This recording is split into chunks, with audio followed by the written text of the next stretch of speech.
The second E is the word early.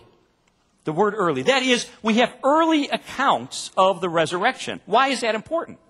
It's important because I used to think that this idea that Jesus somehow returned from the dead and proved he's the Son of God probably grew up many centuries or at least many, many decades after the life of Jesus. He was probably a typical man, a human being, who was a great teacher and a moral leader. And after he died, people felt bad. And in the century or so afterwards, people began to invent stories and said, oh, he returned from the dead. He's really the Son of God. That's what I used to believe. But then I encountered evidence that totally destroyed that objection.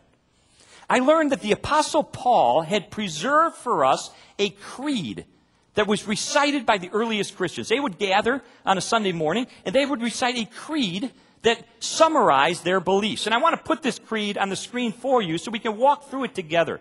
This is what the Apostle Paul wrote in 1 Corinthians chapter 15, starting at verse 3. He said, "For what I received, I passed on to you as of first importance." Now, stop there for a second. He's not saying, Paul isn't saying, hey, I want to tell you something. No, he's saying, I received this creed, and I passed it on to you because of how important it is. And notice it's in the past tense. He had already told them this. He's reiterating it here. So he's saying, this isn't my words. This is something I received. This is a technical language that is used to indicate that this is important information that I received and I'm passing on. What is the information? What is this creed? That Christ died. Why did he die? For our sins, according to the Scriptures. That he was buried. And then he was raised on the third day, according to the Scriptures. And then he appeared to Peter and then to the 12. After that, he appeared to more than 500 of the brothers at the same time. Listen to what he says now. Most of whom are still living, though some have fallen asleep. Some have died. Stop for a second there. What's Paul saying? Why did he say they're still living? Because he's saying, in effect, look, he appeared to 500 people. They're still around. They're still living. You want to check me out? You want to confirm this? Go talk to them yourself. That's, in effect, what he's saying. Then it goes on. He appeared to James, then to all the apostles, and last of all, adds Paul, he appeared to me also. So, this creed contains the essence of Christianity. It confirms that the resurrection actually happened. It was a result of Jesus dying for our sins.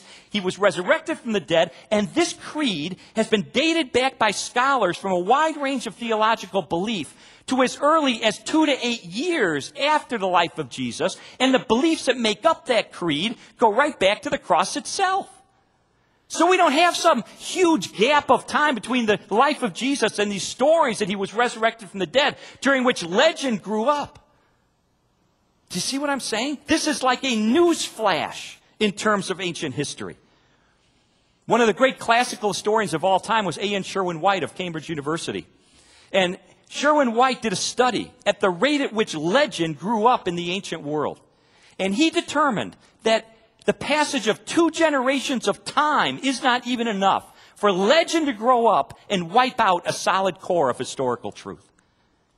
2 generations of passage of time is not enough for legend to grow up and to wipe out a solid core of historical truth. We don't have the 2 generations of time passing here. We've got a news flash that goes right back to the event itself. It would be absolutely unprecedented in the history of the world for legend to grow up that quickly and wipe out a solid core of historical truth. What's more, Paul didn't just pick up this creed on the street. It's not just something he picked up and heard somebody say somewhere. But the leading view is that he received it personally from Peter and James, who themselves were eyewitnesses to the resurrected Christ.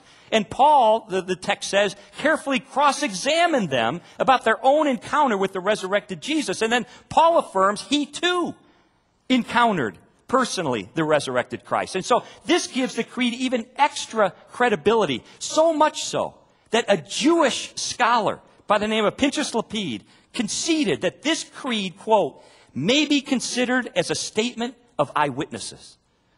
In fact, the great German historian Hans von Camperhausen, there's a tough name for you, and I got a German background, Strobel. Hans von Camperhausen said, quote, this creed meets all the demands of historical reliability that could possibly be made of such a text.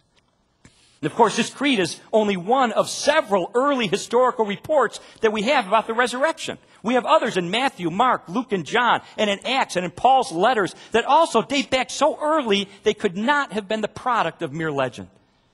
In fact, they were circulating during the lifetimes of Jesus' contemporaries who would have been only too glad to have pointed out the errors with it. They would have been only too glad to set the record straight if they had contained falsehoods or embellishments.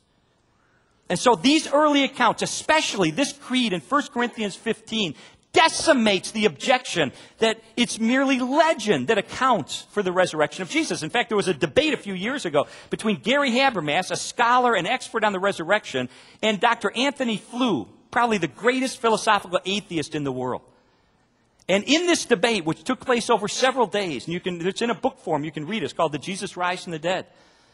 When Gary Habermas brought up this 1 Corinthians 15 creed, the atheist had no answer for it. And indeed, when the panelists voted, this independent panel, who won the debate? There were 5 panelists, 5 judges. 4 of them say the Christian won the debate. One of them couldn't make up his mind one way or the other. And one of those judges said, you know what? I think it's about time, if the evidence is as strong as Dr. Habermas says, it's about time that I took the resurrection seriously.